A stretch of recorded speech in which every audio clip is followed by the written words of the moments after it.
আরো তিনজন ফ্রেন্ড মিলে ওই সিঙ্গারা খাইছিল। তখন ওরা ওরা ওদের ইন্টারনাল বিষয় নিয়ে হাসাহাসি করতেছিল। তখন পাশে দুইটা মেয়ে ছিল, দুইটা মেয়ে নাকি বলছিল যে ওদেরকে নাকি ইফটিজিং করছে।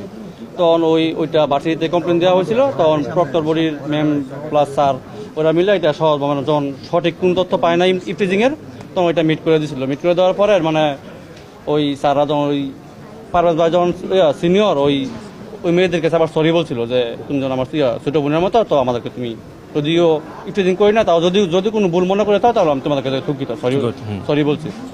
তারপর হচ্ছে ওই স্যার যখন মিট করে দেওয়ার পর তখন আমরা গেছিলাম, আমরা বলছি তোমরা যার যার মতো বাসায় চলে যাও।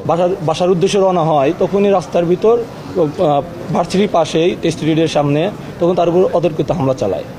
আমরা চালানোর সময় দেখছি দেখা যাচ্ছে যে মেরাজ এবং বৈষম্য ছাত্র আন্দোলনের শীর্ষ সন্ত্রাসীরা ওই জায়গায় উপস্থিত ছিল। এখানে ইংলিশ, ল এবং বিবিএ ডিপার্টমেন্টের 3 জন স্টুডেন্ট ছিল, আর ভিকটিম হয়েছে টেক্সটাইল স্টুডেন্টের।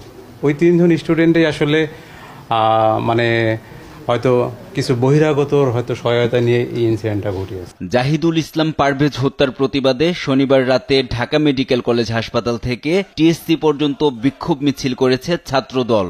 বৈষম্য বিরোধী ছাত্র আন্দোলনের বনানী থানার কয়েকজনের নেতৃত্বে পরিকল্পিতভাবে তাকে হত্যা করা হয়েছে বলে অভিযোগ ছাত্রদলের।